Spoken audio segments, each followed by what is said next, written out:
Heippa hei kaikki taas. Mä missasin nyt mun puoli vuotta, kun mulla on ollut niin kauhea kiire. Mä oon käynyt 2 viikon välein Kouvolassa, ja sit taisi rippijuhlissa, ja sit oli juhannus ja muuttoa ja kouluun hakuu ja kaikkee niin paljon, ettei tässä nyt oo vaan ehtinyt. Mutta tää tosiaan siis on meidän muutto nyt käynnissä sen takia täällä, en tiedä, varmaan takana näkyy jotain epämääräistä rompetta, mutta tuolla on ainoa ikkuna tossa, niin sit sieltä saa valoa sopivasti.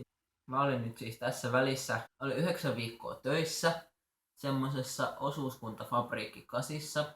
Ja sit siellä mä lähinnä auttelin yhtä semmoista eveä, mikä teki puvustukset yhteen kesäteatteriin ja sitten jotain maalailin taulupohjiin. Ja oli tosi kivaa, ne oli kaikki tosi ihania. Ja sit mulla on kans uusi tämmönen heila tai sussu, niin kuin äiti sanoo. Ja senkin kanssa on mennyt kauheasti aikaa. Kaikki te kouvolalaiset seuraajat, kaikki äiti ja siskot, plus ehkä joku yksi, niin Kouvolan Sanomiin tulee nyt tässä joskus lähiaikoina musta tullut haastattelu, tai siis minusta ja yleisesti ottaen transsukupuolisuudesta haastattelu kautta artikkeli kautta nuorten sivun juttu.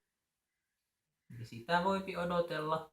Ja jos sieltä nyt joku löytää mun kanavan, niin hei hei. Heippa vaan. Seuratkaa mua täällä ja Instagramissa. Ja sitten me siis muutetaan ensi viikolla keskustaan. Yes. Se on semmonen kolmio. Me muutetaan Noan ja sitten Noan poikaystävän kanssa. Anteeksi. Niin mua aina näissä videoissa kauheasti haukuttu. Joo, se on jännittävää. Ja sitten on myös Pride on tällä viikolla. Sinne mä oon menossa varmaan perjantaista sunnuntaihin. Niin torstaina mä ainakin oon menossa sinne sukupuolivähemmistöjen piknikille. Ei kun perjantaina. Että siellä jos joku on, niin nähdään. Moikkailkaa. Mä en tunnista ketään. Mä oon niin huono siinä, että kannattaa tulla vaan silleen moi. Saat sä? Nimi on Antti Tuisko.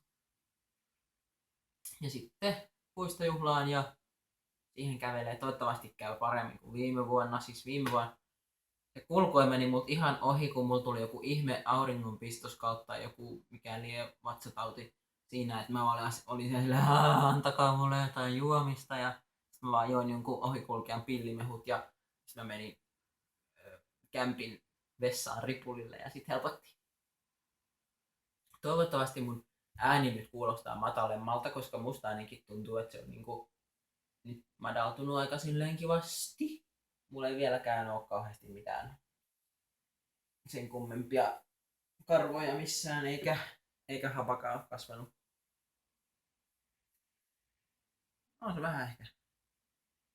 No, ei nyt sen verran, että sitä kehtaa näyttää. Ja nyt mulla on kaikki mun tutkimuskäynnit tuolla Transpolilla käyty. Eli nyt mulla on heinäkuun lopussa, 29. päivä kai, on mun hoitoneuvottelu. Eli sitten selviää, olenko minä oikeasti trans, ha. Eli siis saanko mä diagnoosin ja sitten toivottavasti saan jo lähetteitä hormonipolille ja mastektomia esikäyntiin. Näillä näkymin rantakuntoon 2016. Tule Kalle tänne. Kalle. Kalle ei nyt tahdo tulla kuvaan, joten ette saa Kallesta kuvaa. Nähdään taas ja hyvää kesää ja hyvää Pride-kuukautta ja viikkoa ja lukekaa kaikki Kouvolan Sanomia ja pitäkää kivaa. Yes. Hei hei!